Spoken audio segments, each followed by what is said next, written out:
إن الحمد لله حامدا ومصليا أما بعد أعوذ بالله من الشيطان الرجيم بسم الله الرحمن الرحيم إنا أعطيناك الكوثر فصل لربك وانحر إن شانئك هو الأبتر. الآية. عن أنس رضي الله تعالى عنه قال قال رسول الله صلى الله عليه وسلم أول ما يحاسب به العبد يوم القيامة الصلاة فإن صلحت صلح له سائر عمله وإن فسدت فسد له سائر عمله. সমস্ত প্রশংসা ও গুণবেতন সেই মহান পাক রব্বুল আলামিনের জন্য, যিনি আমাদেরকে পবিত্র জুমাতে উপস্থিত হওয়ার তৌফিক দান করেছেন, যিনি আমাদেরকে এই সৃষ্টি জগতের মধ্যে সর্বশ্রেষ্ঠ মাখলুকাত করে পৃথিবীর বুকে প্রেরণ করেছেন। তিনার প্রশংসা করে আমরা কখনোই শেষ করতে পারবো না, তাই আমরা সকলে বলি আলহামদুলিল্লাহ। এবং এরপরে পরে আমাদের নবী হযরত মুহাম্মদ সাল্লাল্লাহু আলাইহি ওয়াসাল্লাম, তিনার উপর দরুদ ও সালাম বর্ষিত হোক, যিনি আমাদেরকে অন্ধকার থেকে আলোর পথে দেখিয়েছেন, যিনি নিজের রক্তকে ঝরিয়ে ইসলামের বাণী আমাদের কাছে পৌঁছে দিয়েছেন। তিনার উপর আল্লাহর দরুদ ও সালাম বর্ষিত হোক। সকলে বলুন আল্লাহুম্মা আমিন, আল্লাহুম্মা সাল্লি আলা, আল্লাহুম্মা বারিক আলা। আজ পবিত্র জুমার দিন আমি আপনাদের সম্মুখে যে বিষয়টি নিয়ে দণ্ডায়মান হয়েছি সেটি হচ্ছে সালাত। সালাত শব্দের আবিধানিক অর্থ হচ্ছে প্রার্থনা করা, দোয়া করা বা জিকির করা, এবং পারিভাষিক অর্থ হচ্ছে রাসূল সাল্লাল্লাহু আলাইহি ওয়াসাল্লামের শেখানো নির্ধারিত পদ্ধতিতে রুকু এবং সিজদার মাধ্যমে দোয়া করা, প্রার্থনা করা ও জিকির করা। আল্লাহ তাআলা যে সমস্ত ইবাদতের গুরুত্ব দিয়েছেন তার মধ্যে সবচাইতে বেশি গুরুত্ব দিয়েছেন এই সালাতের। এই সালাতের চাইতে অন্য কোনো ইবাদতকে আল্লাহ তাআলা এত বেশি গুরুত্ব দেননি। আল্লাহ তাআলা কুরআন মাজিদের মধ্যে প্রায় ৮২ জায়গাতে বলেছেন যে আকিমুস সালাহ, তোমরা সালাত প্রতিষ্ঠিত করো, তোমরা নামাজ আদায় করো। এবং এছাড়া রাসূল সাল্লাল্লাহু আলাইহি ওয়াসাল্লামের বহু হাদিস দ্বারাতে এটা প্রমাণিত যে সালাত কতটা গুরুত্বপূর্ণ ইবাদত। সালাত হচ্ছে ইসলামের দ্বিতীয়তম স্তম্ভ। রাসূল সাল্লাল্লাহু আলাইহি ওয়াসাল্লাম বলেন, বুনিয়াল ইসলামু আলা খামসিন শাহাদাতু আল্লা ইলাহা ইল্লাল্লাহ ওয়া আন্না মুহাম্মাদান আবদুহু ওয়া রাসূলুহু ওয়া ইকামিস সালাহ ওয়া ইতাইজ যাকাত ওয়াল হজ্জ ওয়া সাওম রমাদান। রাসূল সাল্লাল্লাহু আলাইহি ওয়াসাল্লাম বলেছেন যে বুনিয়াল ইসলামু আলা খামসিন, ইসলামের 5টি স্তম্ভ রয়েছে। আশহাদু আল্লা ইলাহা ইল্লাল্লাহ, প্রথমত হচ্ছে কালেমায়ে শাহাদাত, যে আমরা সাক্ষ্য দিচ্ছি আল্লাহ তাআলা এক এবং হযরত মুহাম্মদ সাল্লাল্লাহু আলাইহি ওয়াসাল্লাম আল্লাহর নবী এবং তিনার বান্দা। দ্বিতীয়ত নাম্বার হচ্ছে যে আকিমুস সালাহ, সালাত প্রতিষ্ঠিত করো, অর্থাৎ সালাত আদায় করো। তৃতীয় নম্বর হচ্ছে যাকাত, যাকাত প্রদান করা। এবং চতুর্থ নম্বর হচ্ছে ওয়াল হজ, হজকে পালন করা। এবং 5 নম্বর স্তম্ভ হচ্ছে সাওম রমাদান, এবং রমাদান মাসে সিয়াম পালন করা। অতএব ইসলামের যে 5টি স্তম্ভ রয়েছে, এই 5টি স্তম্ভের মধ্যে দ্বিতীয়তম স্তম্ভ হচ্ছে এই সালাত। অর্থাৎ প্রথমত কালেমায়ে শাহাদাত পাঠ করে আমাদেরকে ঈমান নিয়ে আসতে হবে, এবং ঈমান আনয়ন করার পরে সবচাইতে ফরজ ইবাদতের মধ্যে যেটি সবচাইতে গুরুত্বপূর্ণ ইবাদত, সেই ইবাদতটি হচ্ছে সালাত। সালাত এমনই একটি গুরুত্বপূর্ণ ইবাদত যে এর কোনো বিকল্প হিসাবে কোনো কিছু নেই। আল্লাহ তাআলা প্রত্যেকটি ইবাদতকে সহজ করে দিয়েছেন, প্রত্যেকটি ইবাদতের ক্ষেত্রে ছাড় দিয়েছেন, কিন্তু সালাতের ক্ষেত্রে কোনো প্রকার ছাড় দেননি। যেমন আমরা যদি রমাদান মাসে সিয়ামকে দেখি, তাহলে যে সমস্ত প্রত্যেক ব্যক্তির উপর রমাদান মাসে সিয়াম আমাদের জন্য ফরজ, কিন্তু যদি কোনো ব্যক্তি অসুস্থ থাকে তাহলে সেই ব্যক্তির জন্য কিন্তু রমাদান মাসে সিয়াম আদায় করা ফরজ না। যদি কোনো ব্যক্তি চিরস্থায়ী রোগী হয়, যে সবসময় রোগ লেগেই থাকে, সে উঠতে পারে না বিছানা থেকে, এরকম অবস্থা যদি কোনো ব্যক্তি হয় তাহলে সে ব্যক্তি ফিদিয়া দিবে। কোনো গর্ভবতী মহিলা যদি হয় যে রোজা করার অবস্থাতে নেই, তাহলে তার জন্য কিন্তু রোজা মাফ আছে, সেটা পরে কাজা করে নিতে হবে। মুসাফির ব্যক্তির জন্য, যদি কোনো ব্যক্তি মুসাফির হয় তাহলে তার জন্য রোজাতে ছাড় আছে। অনুরূপভাবে যে সমস্ত ব্যক্তিদের কাছে ধন সম্পদ আছে, শুধুমাত্র তাদের উপরে হজ ফরজ। যদি কোনো ব্যক্তির কাছে হজ হজ করার মতো যদি সামর্থ্য না থাকে, টাকা পয়সা যদি না থাকে, তাহলে কিন্তু তার উপর হজ ফরজ নাই। অনুরূপভাবে জাকাতের ক্ষেত্রে যদি দেখা যায়, তাহলে যদি নেশাব পরিমাণ সম্পদ থাকে, অর্থাৎ 52.5 ভরি রৌপ্য এবং 7.5 ভরি স্বর্ণ পরিমাণ যদি তার কাছে সম্পদ থাকে, তাহলে তার উপর জাকাত ফরজ। কিন্তু যদি সেই পরিমাণ সম্পদ না থাকে, তাহলে কিন্তু তার উপর জাকাত ফরজ না। কিন্তু সালাত এমনই একটি গুরুত্বপূর্ণ ইবাদত যে এর কোনো বিকল্প কোনো কিছু দেওয়া হয়নি।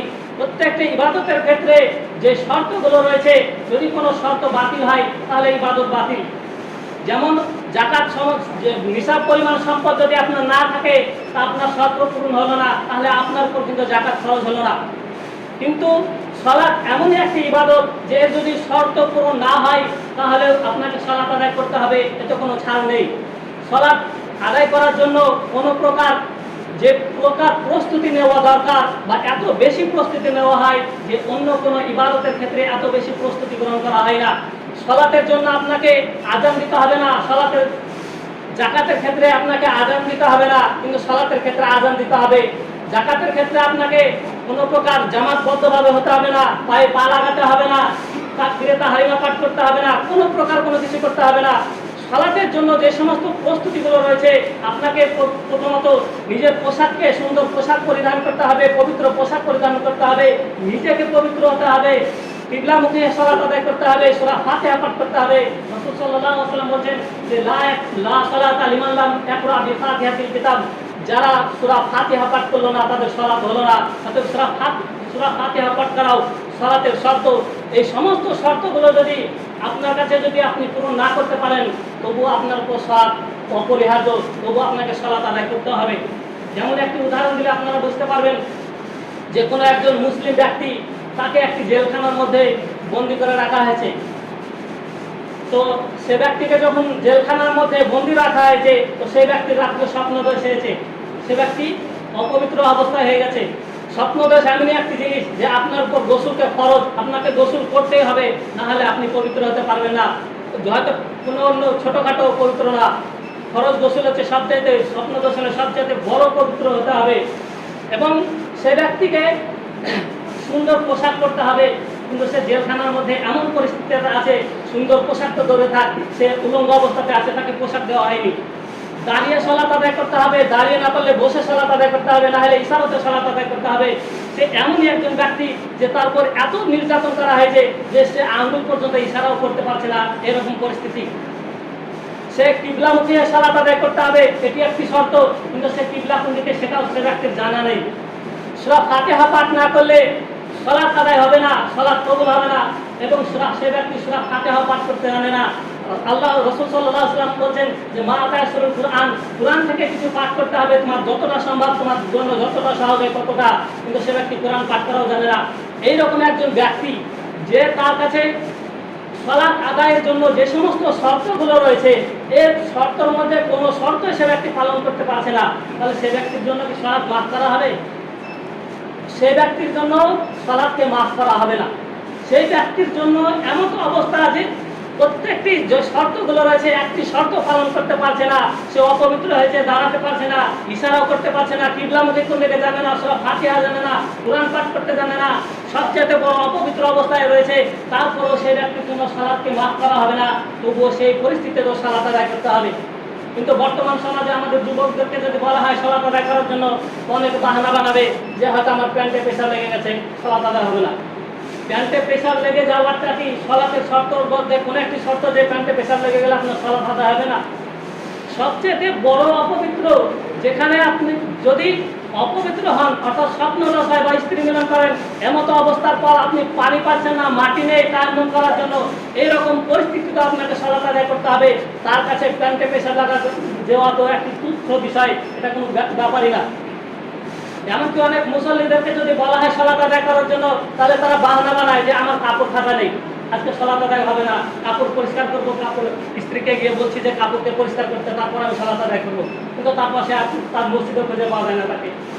যেখানে সালাতের এত বেশি গুরুত্ব দেওয়া হয়েছে, এত কঠোরতা, যে প্রত্যেকটি শর্ত উল্লঙ্ঘন হওয়ার পরেও যে সালাতের জন্য আল্লাহ রাসূল সাল্লাল্লাহু আলাইহি ওয়াসাল্লাম বলেছেন যে যে সালাত আদায় করা ফরজ, তার জন্য কোনো প্রকার ছাড় নেই, তাহলে এই ছোটখাটো সামান্য বিষয় নিয়ে কিভাবে ছাড় হতে পারে? তো সালাতের যে এত কঠোরতা, এত আল্লাহ তাআলা যে বেশি এত গুরুত্ব দিয়েছেন, তার কারণ কি? আমাদেরকে কারণটা জানতে হবে। রাসূল সাল্লাল্লাহু আলাইহি ওয়াসাল্লাম বলেন, যে জাবির রাদিয়াল্লাহু তাআলা আনহু قال قال রাসূলুল্লাহ সাল্লাল্লাহু আলাইহি ওয়াসাল্লাম বাইনাল আবদি ওয়া বাইনাল কুফরি তারকুস সালাহ। জাবির রাদিয়াল্লাহু তাআলা আনহু বলেন, রাসূল সাল্লাল্লাহু আলাইহি ওয়াসাল্লাম বলেছেন, বাইনাল আবদি ওয়া বাইনাল কুফরি তারকুস সালাহ, আমাদের বান্দাদের মধ্যে, অর্থাৎ আল্লাহ তাআলার বান্দা বা মুসলমানদের মধ্যে এবং কাফেরদের মধ্যে যে শর্ত রয়েছে বা যে পার্থক্য রয়েছে, সেটি হচ্ছে সালাত, অর্থাৎ সালাত আদায় করা। অন্য জায়গাতে রাসূল সাল্লাল্লাহু আলাইহি ওয়াসাল্লাম বলেন, জাল আহদুল্লাযী বাইনানা ওয়া বাইনাহুমুস সালাত ফামান তারাকাহা ফাকাদ কাফারা। রাসূল সাল্লাল্লাহু আলাইহি ওয়াসাল্লাম বলেন যে আমাদের মধ্যে এবং কাফেরদের মধ্যে যে একটি ওয়াদা রয়েছে, যে চুক্তি রয়েছে, সেটি হচ্ছে সালাত। ফামান তারাকাহা ফাকাদ কাফারা, যে ব্যক্তি সালাতকে পরিত্যাগ করলো, সেই ব্যক্তি কুফরি করলো, সেই ব্যক্তি কাফের হয়ে গেল।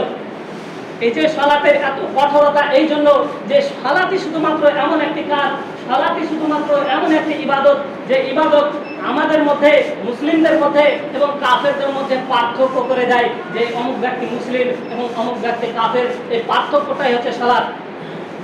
ধরুন আপনাদের গ্রামে আশেপাশে অনেক গ্রাম আছে, যে গ্রামের মধ্যে যদি আপনি কোনো হিন্দু ব্যক্তি দেখেন, যে অনেক হিন্দু রয়েছে, তার মধ্যে আমি বলছি যে গ্রামের মধ্যে এমনও হিন্দু রয়েছে যে মদ পান করে না, এমনও হিন্দু রয়েছে যে মদ পান করে না, সিগারেট খায় না, ধূমপান করে না। আল্লাহ তাআলা যে সমস্ত মাহরামাতগুলো আমাদের দিয়েছেন, যে সমস্ত বিষয়গুলো আল্লাহ তাআলা আমাদের উপর হারাম করেছেন, আমাদের উপর যে সমস্ত বিষয়গুলো আল্লাহ তাআলা নিষেধ করেছেন, সেই সমস্ত নিষেধ সেই হিন্দু ব্যক্তি পালন করে। সেই হিন্দু ব্যক্তি সে চুরি করে না, ডাকাতি করে না, ঘুষ খায় না, সুদ খায় না, কোনো প্রকার মানুষকে গালাগালিজ করে না, কোনো প্রকার খারাপ কাজের সঙ্গে জড়িত নয়। অর্থাৎ আল্লাহ তাআলা যে সমস্ত বিষয়গুলো আমাদের জন্য, মুসলিমদের জন্য হারাম করেছেন, যে সমস্ত কাজগুলো নিষেধ করেছে, সেই সমস্ত সে ব্যক্তি কাজ, সেই কাজগুলোকে সে ব্যক্তি বর্জন করে, অর্থাৎ সে ব্যক্তি পালন করে। তাহলে সেই ব্যক্তিকে আপনি কোন বিষয়ের উপর ভিত্তি করে আপনি তাকে ইসলামের দাওয়াত দিবেন? যে আমাদের মুসলিমদের মধ্যে এমনও ব্যক্তি রয়েছে যারা কোনো কিছু পালনই করে না, আল্লাহ তাআলার আদেশকে অমান্য করে। আমি সেই হিন্দু ব্যক্তির কথা বলছি। এমন হাজার হাজার আমাদের সমাজে হিন্দু দেখতে পাবেন যে তারা কোনো প্রকার খারাপ কাজের সঙ্গে জড়িত নয়, যে সমস্ত বিষয়গুলো আল্লাহ তাআলা হারাম করেছেন, সেই সমস্ত হারামগুলোকে সে ব্যক্তি মান্য করে। কিন্তু সে ব্যক্তিকে আপনি যখন ইসলামের দাওয়াত দিবেন, তো কোন কাজের উপর ভিত্তি করে দিবেন? আপনি যদি বলেন যে হজ পালন করার জন্য আমি তাকে ইসলামের দাওয়াত দেবো, তো সে ব্যক্তি যদি গরিব হয়, তাহলে তো তারপর হজ ফরজ না। যদি আপনি জাকাতের কথা বলেন যে জাকাত আদায় করার জন্য তাকে আমি ইসলামের দাওয়াত দেবো, তো নেশা পরিমাণ সম্পদ যদি তার না থাকে, তাহলে তো সে যদি গরিব হয়, তারপর জাকাতও খরচ নাই। যদি রমজান মাসে শুধুমাত্র এক মাস সিয়াম পালন করার জন্য বলেন, তো সেখানে আমি একটি ছোট উদাহরণ দিই, যে আপনি আপনার সন্তানকে কোনো মাদ্রাসাতে প্রতিষ্ঠানে, শিক্ষা প্রতিষ্ঠানে আপনি ভর্তি করতে গিয়েছেন। তো প্রত্যেকটি শিক্ষা প্রতিষ্ঠানের কিছু নিয়ম থাকে, প্রত্যেকটি রুলস থাকে। তো সে প্রত্যেকটি নিষেধাজ্ঞা থাকে প্রত্যেকটি প্রতিষ্ঠানে। তো মাদ্রাসাতে ভর্তি করতে গিয়েছেন, তো মাদ্রাসার প্রতিষ্ঠানের রুলস হচ্ছে যে আপনার ছেলে দাড়ি কাটতে পারবে না, চুলকে বড় স্টাইল করে বড় করে রাখতে পারবে না, স্টাইল করে চুল কাটতে পারবে না, টাকনুর নিচে প্যান্ট পরতে পারবে না, অ্যান্ড্রয়েড ফোন মোবাইল সে আপনার ছেলে সেখানে মাদ্রাসা প্রতিষ্ঠানে অ্যান্ড্রয়েড ফোন ব্যবহার করতে পারবে না। সমস্ত নিষেধাজ্ঞা রয়েছে।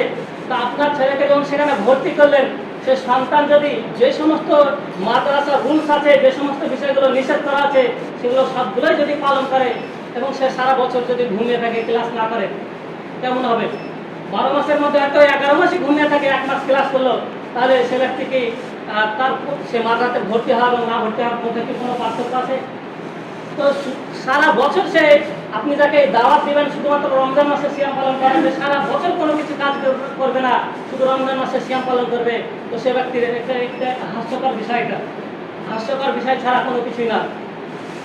ইসলামে সালাত ব্যতীত এমন কোনো গুরুত্বপূর্ণ বা এমন কোনো ইবাদতই নেই যার জন্য আপনি কোনো অমুসলিমকে আপনি ইসলামের জন্য দাওয়াত দিতে পারেন। কারণ রাসূল সাল্লাল্লাহু আলাইহি ওয়াসাল্লাম বলেছেন যে আমাদের মধ্যে এবং কাফেরদের মধ্যে যে পার্থক্যটা তৈরি করে দেয়, সে পার্থক্যটা হচ্ছে সালাত। তাহলে আমাদের মধ্যে এমনও কিছু মুসল্লি দেখা যায় যারা সালাত আদায় করে না, তাহলে সেই মুসলমান এবং সেই হিন্দুর মধ্যে কি কোনো পার্থক্য থাকলো? আপনার ছেলে যাকে আপনি মাদ্রাসাতে ভর্তি করলেন, সে সমস্ত যে সমস্ত বিষয়গুলো নিষেধ করা আছে সেগুলোকে মান্য করলো, কিন্তু সে সারা বছর ক্লাস করলো না। ঠিক অনুরূপভাবে সে ব্যক্তি যে হিন্দু থেকে মুসলিম হলো, বা এমন মুসলিম যে সারা বছরই সালাত আদায় করে না, শুধু রমজান মাসে সে রমাদান মাসে সিয়াম পালন করে এবং এক মাসে সালাত আদায় করে, তো তার মুসলিম হয়ে থাকা এবং না থাকার মধ্যে কি কোনো পার্থক্য আছে? কোনো কিছু যায় আসে না। কারণ যে গুরুত্বপূর্ণ ইবাদত যেটি হচ্ছে সালাত, সে সালাতকে যদি পরিহার করে, সে সালাতই যদি আদায় না করে, তাহলে তার মুসলিম থাকা এবং না থাকার মধ্যে কোনো পার্থক্য নাই। আমি আপনাদেরকে একটা নতুন তথ্য দিই, যে হয়তো আপনারা শুনেছেন কি শুনেননি, হয়তো বা নতুনই শুনছেন, যে কোনো ব্যক্তি যদি একক সালাতকে কাজা করে বা ইচ্ছাকৃতভাবে কোনো একক সালাতকে পরিহার করে, সে ব্যক্তি যতটা গুনাহের মধ্যে সম্মুখীন হয়, যদি কোনো একজন ব্যক্তি হত্যা করে, তো তার যতটা গুনাহ হবে তার থেকে 100 গুণ বেশি সেই ব্যক্তির গুনাহ হবে যে এক পাক ইচ্ছাকৃতভাবে সালাতকে পরিহার করলো। ইবনে তাইমিয়া রাহমাহুল্লাহ তিনি বলছেন যে যদি কোনো ব্যক্তি পাপাচার কাজের মধ্যে লিপ্ত থাকে, যদি কোনো ব্যক্তি সুদ খায়, যদি কোনো ব্যক্তি ঘুষ খায়, যদি কোনো ব্যক্তি জেনা অবস্থায় জেনা করে বের হয়, পতিতারা তাকে বের হয়, এবং যদি সালাতের সময় হয়, তাহলে তাকে সালাত আদায় করতেই হবে। এটা তার জন্য অপরিহার্য। সে যতই গুনাহ করুক, সে যতই মদ পান করুক, সে যতই গাঁজা খাক, বা যত ধরনের খারাপ কাজ আছে, যত যাই করুক না কেন, তারপরেও তাকে সালাত আদায় করতে হবে। কারণ আপনি যদি একা সালাত আদায় করেন, তো যে পরিমাণ গুনাহ হবে, একজন মানুষকে হত্যা করার পরও সেই পরিমাণ গুনাহ হবে না। আপনি সুদ খাওয়ার পর যে যতটুকু পরিমাণে গুনাহের সম্মুখীন হবে, আপনি যদি একক সালাতকে পরিহার করেন, তো তার থেকে 100 গুণ বেশি পরিমাণে আপনি গুনাহগারের সম্মুখীন হবে। আপনি এই জন্য ইবনে তাইমিয়া রাহমাহুল্লাহ বলেন যে যদি কোনো ব্যক্তি জিনা করেও বের হয়ে আসে, তারপরও তাকে সালাত আদায় করতে হবে। কারণ একে তো সে প্রথমত জিনা করেছে, সে ব্যভিচারের মধ্যে লিপ্ত হয়েছে, একে তো সে বড় গুনাহ করেছে, কাবিরা গুনাহের মধ্যে লিপ্ত হয়েছে, এবং তারপর যদি সে সালাতকে পরিহার করে, তাহলে কি হবে? সে তার থেকে আরো বেশি 100 গুণ গুনাহের কাজের মধ্যে লিপ্ত হলো। আপনি এখন বলবেন যে যদি কোনো ব্যক্তি মদ খায় বা কোনো ব্যক্তি ধূমপান করে, তাহলে তো সেই ব্যক্তি তো সালাত কবুল হবে না, 40 দিন কবুল হবে না। সেই ব্যক্তি 40 দিন সালাত কবুল হবে না, ঠিক আছে, কিন্তু যদি কোনো ব্যক্তি 40 দিন সালাত কবুল হবে না বলে যদি সালাতই ছেড়ে দেয়, তাহলে যে পরিমাণ গুনাহের সম্মুখীন হবে, তা আপনার তো সেই পরিমাণ গুনাহ আপনি নিজের কল্পনা তো করতে পারবেন না। তাহলে সালাতে যে এতটা গুরুত্ব, এতটা আল্লাহ তাআলা বিশেষ গুরুত্ব দিয়েছেন, যে আপনার যে পরিমাণে আপনি গুনাহ করে থাকেন, তারপর আপনাকে সালাত আদায় করতে হবে। হ্যাঁ, এটা হতে পারে যে সালাতের যে মর্যাদা রয়েছে, সালাতের যে আল্লাহ তাআলা বিশেষভাবে মর্যাদা দিয়েছেন মানুষদেরকে, বা যে সমস্ত নেকি দিয়েছেন, আপনি সেই সমস্ত নেকি থেকে বঞ্চিত হতে পারেন। কারণ সালাত, কিন্তু সালাত যে আপনি পরিহার করবেন, একক সালাত যে ইচ্ছাকৃতভাবে ছেড়ে দিবেন, সেই যে বড় গুনাহ, সেই গুনাহ থেকে আপনি বেঁচে যাবেন। রাসূল সাল্লাল্লাহু আলাইহি ওয়াসাল্লাম বলেন, আনাস রাদিয়াল্লাহু তাআলা আনহু قال قال رسول الله صلى الله عليه وسلم اول ما يحاسب به العبد يوم القيامه الصلاه فان صلى صلى له سائر عمله وان فسدت فسد له سائر عمله। আনাস রাদিয়াল্লাহু তাআলা আনহু বলেন, রাসূল সাল্লাল্লাহু আলাইহি ওয়াসাল্লাম বলেছেন যে কিয়ামতের দিন বান্দাদের সর্বপ্রথম যে বিষয়ে হিসাব নেওয়া হবে, সেটি হচ্ছে সালাত। যে সমস্ত ব্যক্তিদের সালাতের হিসাব সঠিক হবে, তার সমস্ত হিসাব সঠিক হয়ে যাবে, এবং যে সমস্ত ব্যক্তিদের সালাতের হিসাব সঠিক হবে না, তার কোনো হিসাবই সঠিক হবে না। আপনি সালাত আদায় করলেন না, এবং আপনি দান সাদকা করলেন বা ভালো ভালো কাজ করলেন, ইয়াতীমকে সাহায্য করলেন, কিন্তু তারপরেও আপনি যদি সালাত আদায় না করেন, তাহলে কিন্তু আপনি সেদিন আপনার হিসাব কোনো প্রকার সঠিক হবে না। যেমন আমি একটা উদাহরণ দিলাম যে হিন্দু ব্যক্তি, অনেক হিন্দু ব্যক্তি আছে যারা দান সাদকা করে, তাদের টাকা আছে, মানুষদেরকে সাহায্য করে, আপনিও সাহায্য করলেন, তো তার মধ্যে আর আপনাদের মধ্যে পার্থক্য তো থাকতে হবে। সে পার্থক্যটি হচ্ছে সালাত। আল্লাহ তাআলা কিয়ামতের দিন যে সর্বপ্রথম হিসাব নেবেন, সেটি হচ্ছে সালাত। যদি সালাতের হিসাব সঠিক হয়, তা আপনার সমস্ত হিসাব সঠিক হয়ে যাবে। আপনি হয়তো জেনা করেছেন পৃথিবীতে ঢুকে, আপনি ঘুষ খেয়েছেন, সুদ খেয়েছেন, আপনি তওবা করতে পারবেন যে আল্লাহ তাআলা আমি ইচ্ছাকৃতভাবে সুদ খাইনি, বা আমি টাকার লোভে করে সুদ খেয়ে নিয়েছি, আমি টাকার লোভে করে ঘুষ খেয়ে নিয়েছি, আপনি আল্লাহ তাআলার কাছে কিন্তু ক্ষমা চাইতে পারবেন।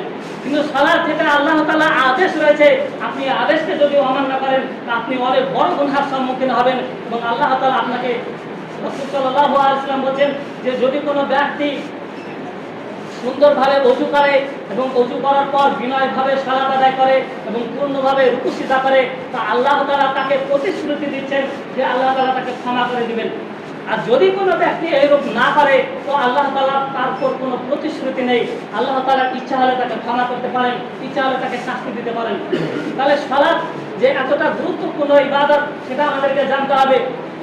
রাসূল সাল্লাল্লাহু আলাইহি ওয়াসাল্লাম হাদিসের মধ্যে বলেন, عن ابي هريره رضي الله تعالى عنه قال قال رسول الله صلى الله عليه وسلم সালাতুল খামস আল জুমআতু ইলা আল জুমআতি ওয়া রমাযান ইলা রমাযানে মুকাফফারাতুন লিমা বাইনাহুমা ইযা তুনিবাতিল কাবাইর। 5 ওয়াক্ত সালাত হচ্ছে এক জুমা হতে অপর জুমা, এক রমাজান হতে অপর রমাজানের মধ্যবর্তী গুনাহের কাফারা। যদি কোনো ব্যক্তি কাবিরা গুনাহ থেকে বেঁচে থাকে, অর্থাৎ আপনি যদি 5 ওয়াক্ত সালাত আদায় করেন এবং 5 ওয়াক্ত সালাত আদায় করার পরে কোনো প্রকার আপনার কাছে অজান্তে বা জানতে কোনো ছোটখাটো যদি গুনাহ হয়ে থাকে, তাহলে আল্লাহ তাআলা বলছেন যে এক জুমা হতে অপর জুমা এবং এক রমাজান হতে অপর রমাজানের মধ্যবর্তী সময়ে আপনি যে গুনাহগুলো করবেন সেটা তার কাফারা হয়ে যাবে এই 5 ওয়াক্ত সালাত। এবং কিন্তু শর্ত হচ্ছে যেন কোনো কাবিরা গুনাহ না হয়। কাবিরা গুনাহ এমনই গুনাহ যে আপনাকে তওবাবিহীন বা আল্লাহ তাআলার কাছে যদি তওবা বিশেষভাবে তওবা না করেন, খাসভাবে তওবা না করেন, তাহলে আল্লাহ তাআলা কাবিরা গুনাহ মাফ করবেন না। কিন্তু যে সমস্ত ছোট ছোট গুনাহ রয়েছে সে সমস্ত গুনাহ আল্লাহ তাআলা আমাদেরকে চাইলে মাফ করে দিতে পারেন। এমনকি আমরা যদি ওযু করি তো আল্লাহ তাআলা ওযুর মাধ্যমে আমাদের ছোটখাটো গুনাহগুলো আল্লাহ তাআলা ক্ষমা করে দেবেন। এমনকি ফরজ সালাতের পর সালাম ফিরে আমরা যদি 33 বার সুবহানাল্লাহ, 33 বার আলহামদুলিল্লাহ, 33 বার আল্লাহু আকবার এবং শেষে লা ইলাহা ইল্লাল্লাহ ওয়াহদাহু লা শারীকা লাহু লাহুল মুলকু ওয়া লাহুল হামদু ওয়া আলা কুল্লি শাইইন কাদির, এই দোয়াটি যদি পাঠ করি এবং 100 বার পূর্ণ করি, তো রাসূল সাল্লাল্লাহু আলাইহি ওয়াসাল্লাম বলেন যে সমুদ্রের ফেনা সমপরিমাণও যদি গুনাহ থাকে তবুও সেই গুনাহকে ক্ষমা করে দেবেন। কিন্তু সেটি হচ্ছে ছোটখাটো গুনাহ। বড় গুনাহের জন্য আপনাদেরকে তওবা করতে হবে। আমি যে হাদিসটি বললাম যে 5 ওয়াক্ত সালাত হচ্ছে এক জুমা হতে অপর জুমা এবং এক রমাজান হতে অপর রমাজানের যে গুনাহ রয়েছে তার কাফারা স্বরূপ। আমাদের রাসূল সাল্লাল্লাহু আলাইহি ওয়াসাল্লাম বলেন, আবু হুরায়রা রাদিয়াল্লাহু তাআলা আনহু قال রাসূলুল্লাহ সাল্লাল্লাহু আলাইহি ওয়াসাল্লাম, আবু হুরায়রা রাদিয়াল্লাহু তাআলা আনহু বলেন যে রাসূল সাল্লাল্লাহু আলাইহি ওয়াসাল্লাম বলেছেন যে সমস্ত ব্যক্তিরা সালাত আদায় করবে, তো সালাত ও সালাসাতু আসরাসিন, সালাতের নেকিকে 3 ভাগে বিভক্ত করা হয়েছে। আত-তাহুরু সুলুসুন, পবিত্রতার মাধ্যমে, রুকু সুলুসুন এবং রুকুর মাধ্যমে, সুজুদু সুলুসুন এবং সিজদার মাধ্যমে। ফামান আদাহা বিহাক্কিহা তুবিলা মিনহু সাইরু আমালি, যে এই রূপ বিষয়গুলোকে, এই 3টি বিষয়কে পরিপূর্ণভাবে আদায় করবে, আল্লাহ তাআলা তার সমস্ত আমলকে গ্রহণ করবে। আমার রুদ্দাত আলাইহি সালাতুহু, রুদ্দা আলাইহি সালাতুহু সাইরু আমালি। এবং যদি কোনো ব্যক্তি সালাতের মাধ্যমে এই 3টি আমল যদি পরিপূর্ণভাবে আদায় না করে, তাহলে আল্লাহ তাআলা তার সমস্ত আমলকে বরবাদ করে দেবেন, আল্লাহ তাআলা তার কোনো আমলকে গ্রহণ করবেন না।